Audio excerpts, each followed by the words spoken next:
आज असोज 21 गते आइतबार साताको पहिलो कारोबार दिन आजको शेयर बजारमा पनि ठूलो गिरावट नै आएको छ।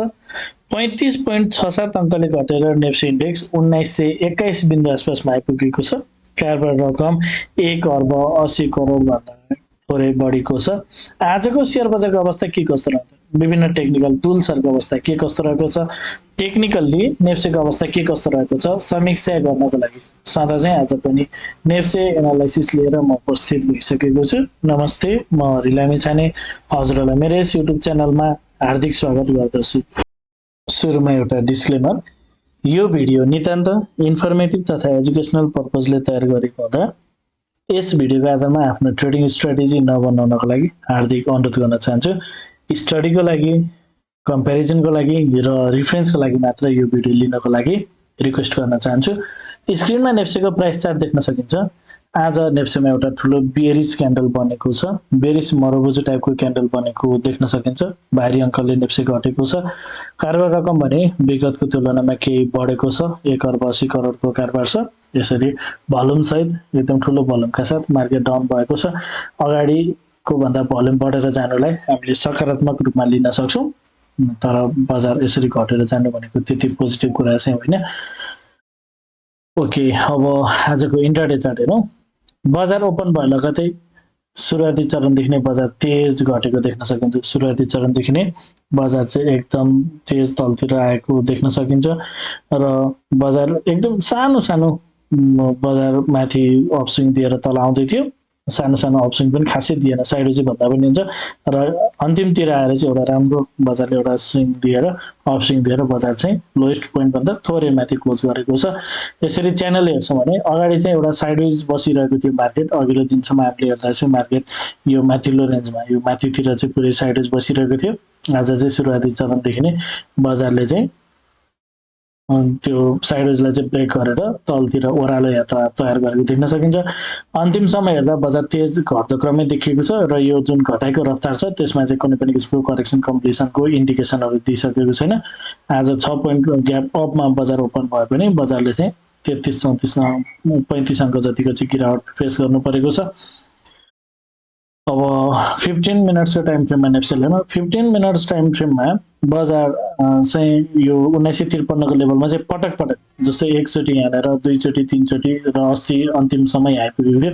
यसरी पटक पटक एउटै लेभलमा आइसकेपछि यो लेभल चाहिँ कमजोर हुन सक्छ र यहाँ धेरै लिक्विडिटीहरू भइसकेको छ। मार्केटले चाहिँ त्यो लिक्विडिटीको ग्राब गर्नको लागि पनि तलतिर जान सक्छ भन्ने खालको कुराकानी चाहिँ मैले हजुरहरूलाई गरेको थिएँ अघिल्लो नेप्से एनालाइसिसको भिडियोमा र हामी हेर्न सक्छौँ बजारले चाहिँ यो लेभललाई जब ब्रेक गर्यो, एकचोटि, दुईचोटि, तीनचोटि सपोर्ट लिएको पोइन्टलाई चाहिँ बजारले ब्रेक गरेपछि बजार तेज तलतिर चाहिँ घटेको देख्न सकिन्छ। 15 मिनट्स टाइम फ्रेममा अगाडिदेखि नै एउटा डाउन ट्रेन्डको च्यानल थियो। बजारले चाहिँ एउटा लोवर लोको सिरिज जुन एउटा 2040 को टप लगाइसकेपछिको च्यानल भने डाउन ट्रेन्डको च्यानल क्रिएट गरेको थियो। यसरी बजारले योलो भन्दा योलो तल, त्यसरी यो भन्दा योलो तल र अर्को नयाँ लो खोजी गर्न तलतिर गएर जान सक्छ भन्ने कुरा थियो र बजार गइरहेको देख्न सकिन्छ। र हामीले अगाडिदेखि नै बजारले चाहिँ जुन हिसाबले बजारले यतापट्टि लोलाई ब्रेक गरेर बजार यता तल लोवर लो बनाएको थियो, तर साइमल्टेनियसली बजारले हाई ब्रेक गरेर माथितिर गएको हुनाले चाहिँ बजारमा केही लगानीकर्ताहरू चाहिँ ट्र्यापमा पार्न सक्ने पोसिबिलिटीहरू छ भन्ने कुरा मैले हजुरहरूलाई सेयर गरेको थिएँ र बजारले चाहिँ साँच्चै नै लगानीकर्ताहरूलाई चाहिँ ट्र्यापमा पारेर बजार चाहिँ तलतिर गएको छ। बजार यो लेभलमा नि मजाले डिस्ट्रिब्युसन भएको देखिन्छ भने यहाँ पनि मजाले डिस्ट्रिब्युसन भएर बजार चाहिँ तलतिर गएको देख्न सकिन्छ।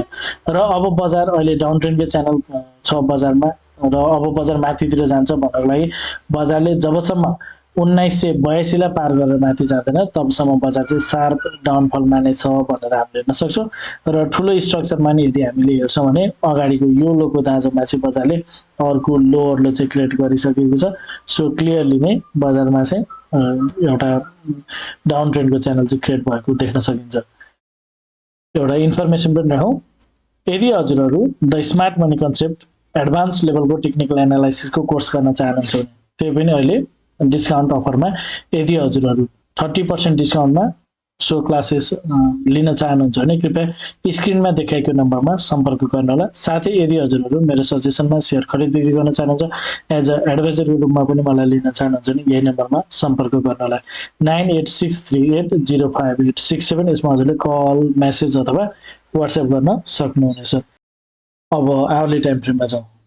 आवरली टाइम फ्रेममा नेप्सेलाई हेर्ने हो भने आज भने नेप्सेले अगाडिको जुन लो छ 1930 को त्यसलाई चाहिँ ब्रेक गरेर क्लियरली तल झरिसकेको छ, ब्रेकडाउन गरेको छ र बजारले यो जुन 2040 मा लोअर हाई चाहिँ फर्मेसन गरेको छ। अगाडिदेखि नै हामीले सेयर गरेको कुरा बजार चाहिँ यो हिसाबले मुभ भइरहेको छ भन्ने कुरा थियो। जब 2052 बाट चाहिँ बजार यसरी फल भयो, त्यसपछि बजार माथि जाने क्रममा बजारले चाहिँ यो लेभललाई चाहिँ पार गर्न सकेन। जुन 2052 को लेभल छ यसलाई चाहिँ पार गर्न सकेन र बजारले चाहिँ यसलाई पार गरेको भए बजार चाहिँ एउटा हाईकोलाई पार गरेर माथि गएपछि डाउन ट्रेन्डको च्यानल सकेर अब अप ट्रेन्डको च्यानल फेरि सुरु हुनेवाला थियो र बजार चाहिँ एउटा हायर हाईको सिरिजमा एउटा फेरि पनि आवरली टाइम फ्रेममा मार्केट बुलिस भएर यो हिसाबले चाहिँ बजार माथि माथि लाग्ने थियो भने बजारले चाहिँ यो हाईलाई पार गर्न सकेन र 2040 मा पुगेर चाहिँ बजारले चाहिँ यसरी फेरि पनि अर्को लो फर्मेसन गरिसकेको छ। अहिले फर्मेसन गर्न गइरहेको हामी देख्न सक्छौँ।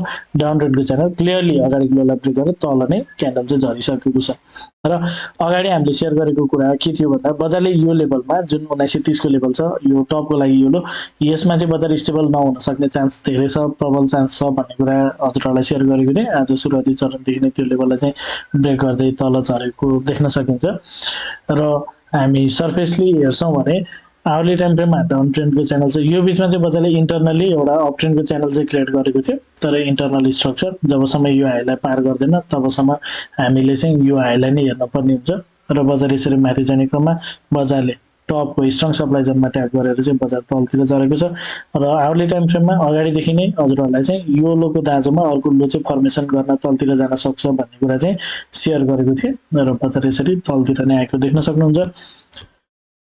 डेली टाइम फ्रेममा नेप्सेलाई हेर्छौँ भने डेली टाइम फ्रेममा जुन यो एउटा अगाडिको डिमान्ड क्रिएट भएको क्यान्डल छ त्यो क्यान्डलमा चाहिँ बजारले मजाले रियाक्ट गरेको देख्न सकिन्छ। चारवटा क्यान्डल चाहिँ त्यही लेभलमा चाहिँ बसेको छ र अगाडिको भिडियोमा मैले हजुरलाई सेयर गरेको कुरा बजारले कुनै पनि डिरेक्सनमा यदि ब्रेक गर्छ भने एउटा रफ अनुमान के गर्न सकिन्छ भने बजारको मुभ चाहिँ इम्पल्सिभ हुनेछ भन्ने कुरा चाहिँ सेयर गरेको थिएँ र आज चाहिँ बजारले तल्लो साइडमा चाहिँ ब्रेकडाउन गरेको छ र तल्लो साइडमा नि ठुलै क्यान्डल बनेको हामी देख्न सक्छौँ। यो चाहिँ बजार एकदम साइडवेज डेली टाइममा चारवटा क्यान्डल एउटै क्यान्डलभित्र अरू तीनवटा क्यान्डल चाहिँ बनेको हुनाले कतै पनि ब्रेक भएको भए चाहिँ अलिकति इम्पल्सिभ हुनसक्छ भनेर हामीले रफ अनुमान गर्न सकिन्छ भन्ने कुरा थियो।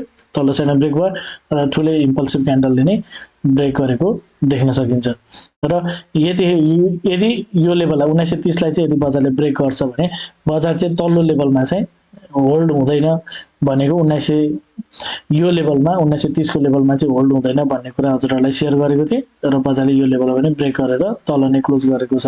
1921 मा चाहिँ मार्केटले क्लोज गरेको देख्न सकिन्छ। सो यो लेभल ब्रेक गरिसकेपछि यो लेभल चाहिँ कमजोर हुन्छ भन्ने कुरा अगाडि नै हजुरहरूलाई सेयर गरेको थिएँ र त्यो लेभललाई ब्रेक गरिसकेपछि बजार यसरी तल्लो लेभलमा आउन सक्छ भन्ने कुरा चाहिँ अगाडिदेखि नै हामीले सेयर गरेको हो।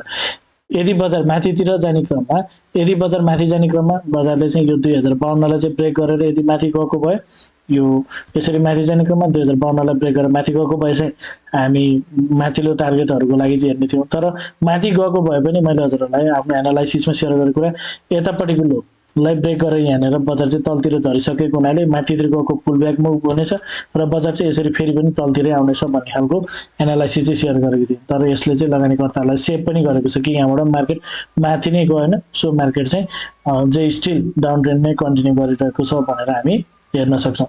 अहिलेसम्म यो लो अझै कन्फर्म भएको छैन भने यो लो पनि कन्फर्म भएको छैन। बजारले चाहिँ डाउन ट्रेन्डको यात्रा कन्टिन्यू गरिरहेछ। यहाँदेखिबाट घट्न सुरु गरेको बजार अहिलेसम्म कुनै पनि लो चाहिँ कन्फर्म नगरिसकेको हामी बुझ्न सक्छौँ र बजारले कुनै समय एउटा लो क्रिएट गरिसकेपछि चाहिँ बजार एउटा ठुलो पुलब्याकको लागि जान सक्छ भनेर पनि हामी हेर्न सक्छौँ। र अहिले जुन एउटा मुभ गएको छ त्यो पनि अगाडिको जस्तै यो सिम्पल मुभ यहाँ अगाडि जुन सिम्पल मुभ गएको छ यो मुभ पनि त्यही प्रकारको सिम्पल मुभ नै रह्यो र योचोटि चाहिँ बजारले पार गर्छ कि भन्ने कुरा थियो, किनभने बजार एउटा स्ट्रङ डिमान्ड जोनबाट चाहिँ माथितिर लागेको थियो। तर योचोटि पनि बजारले रिसेन्ट हाईलाई नै पार गर्न सकेन भनेपछि मार्केटमा मोमेन्टम चाहिँ अझै पनि स्टिल कमजोर नै रहेको कुरा हामी बुझ्न सक्छौँ। अब कन्क्लुजन तर्फ जाउँ। 5 मिनट्स टाइम फ्रेममा समेत बजार क्लियर डाउन ट्रेन्डमा छ र करेक्सन कम्प्लिट भएको इन्डिकेसन देखिँदैन। मोमेन्टम कमजोर पनि भएको छैन, तेज मोमेन्टको साथ डाउन गइरहेको छ। 15 मिनट्स टाइम फ्रेममा पनि बजार स्ट्रङ तलतिर गइरहेको देख्न सकिन्छ, डाउन ट्रेन्डकै च्यानल छ। र अब बजार माथितिर जान्छ भन्नको लागि चाहिँ जबसम्म बजारले 1982 पार गर्दैन तबसम्म चाहिँ हामीले त्यो कुराहरू सेयर गर्न मिल्दैन। त्यसै गरी आवरली टाइम फ्रेममा योलोको दाँजोमा क्लियरली तल चाहिँ क्लोजिङ गरिसकेको छ। So down trend continue. जब बजारले यहाँबाट चाहिँ एउटा लोको दाँजोमा अर्को लो बनाएको छ, त्यसै गरी यो लोको दाँजोमा अर्को लो चाहिँ यहाँ बनाएको छ, त्यस्तै अब अर्को लोको खोजी गर्न चाहिँ मार्केट गइरहेको, डाउन साइडमा नै मार्केटले चाहिँ यात्रा तयार गरिरहेको हामी देख्न सक्छौँ। अब यदि बजार माथितिर जान्छ भने जस्तो योलोलाई ब्रेकअप बजार तल झरेपछि यो गएको पुलब्याक मुभ हो, पुलब्याक मुभ थियो। र पुलब्याक मुभ कहिलेकाहीँ छोटो हुन्छ, जस्तै हामी यहाँ हेर्न सक्छौँ। जस्तै यो पुलब्याक के भयो, यसको लागि हाई यहाँनिर थियो, यो पुलब्याकको मुभ यो चाहिँ छोटो भयो। यो चाहिँ के गर्यो, यहाँदेखिबाट यहाँसम्म गयो। So sometimes pullback may be small and sometimes it may be large, माथिल्लो टप लेभलसम्म पुग्न सक्छ। सो अब पनि फेरि पनि बजार तलतिर आउन सक्छ, तल आएर फेरि पनि बजार माथितिर जान सक्छ। यसरी तल आउने प्याटर्नै छ र माथितिर जान सक्छ। माथि जाने क्रममा कहिलेकाहीँ सानो पुलब्याक दिएर यसरी तलतिर आउन सक्छ भने कहिलेकाहीँ चाहिँ यसरी बजारले ठुलो पुलब्याक दिएर पनि तलतिर आउँछ। सो अब नेक्स्ट टाइम आवरली टाइम फ्रेममा जबसम्म 2040 पार गर्दैन तबसम्म चाहिँ हामी स्टिल बेरिस रनमै छौँ भनेर हामीले यसरी हेर्नुपर्ने हुन्छ। र कुनै समय यदि बजारले आवरली टाइम फ्रेममा नै यो प्रकारको जुन एउटा कन्फर्म आइछ यसलाई पार गरेर बजार माथितिर लाग्छ भने त्यसपछि चाहिँ मजाले यो लेभलमा हामी इन्ट्री गरेर यसरी माथितिरको यात्रा चाहिँ हामी तयार गर्न सक्छौँ भन्ने कुरा हजुरहरूलाई सेयर गर्न चाहन्छु। डेली टाइम फ्रेममा आज एउटा बेरिस क्यान्डल बनेको छ र आजको क्यान्डलले बजार चाहिँ डाउन साइड कन्टिन्यू नै इन्डिकेट गर्छ। नेक्स्ट क्यान्डल्सहरू बजार चाहिँ तलतिर जान सक्ने स्थितिहरू बन्न सक्छन्। अब बजार तल आउने क्रममा बजारको लागि चाहिँ अब कहाँनिर सपोर्ट लिन सक्दा भनेर हामीले एउटा चाहिँ प्रोबेबल जोन यदि हेर्ने हो भने कुनै समय पास्टमा क्रिएट भएको, यो भ्यालिड नै हुन्छ भन्ने हुँदैन, तर पास्टमा कुनै समय यहाँनिर चाहिँ डिमान्ड क्रिएट भएको 1977देखि 1937को लेभलमा, त्यो लेभलबाट चाहिँ बजार यसरी केही माथि रिएक्सन गरेर अनि तलै जानु पर्यो नि, यसरी चाहिँ तलतिर जान्छ कि भनेर हामीले हेर्न सक्छौँ। अहिलेसम्म बजार डाउन ट्रेन्डमै छ र यो जुन एउटा यो जुन 2244 को टप लगाएर बजार तल झऱ्यो त्यहाँदेखि अहिलेसम्म बजार चाहिँ डाउन ट्रेन्डको च्यानलमा रहेको कुरा हामी बुझ्न सक्छौँ। बजार यहाँबाट माथि जान्छ भन्नको लागि चाहिँ 2244 लाई नै पार गर्नुपर्ने हुन्छ। हजुरहरूलाई मेरो भिडियो के कस्तो लागिरहेको छ कमेन्टमा जानकारी गराइदिनु होला। भिडियो मन परेको छ, उपयोगी भइरहेको छ, भिडियोले हजुरहरूलाई केही सहयोग पुर्याएको छ भिडियोमा एक लाइक भने अवश्य गरिदिनु होला। साथै च्यानलमा नयाँ हुनुहुन्छ, पहिलोपल्ट हेरिदिनुहुन्छ अथवा पनि च्यानल सब्स्क्राइब गर्नु भएको छैन भने च्यानल सब्स्क्राइब गरिदिनु होला भन्न चाहन्छु। हवस् त, धन्यवाद, नमस्ते।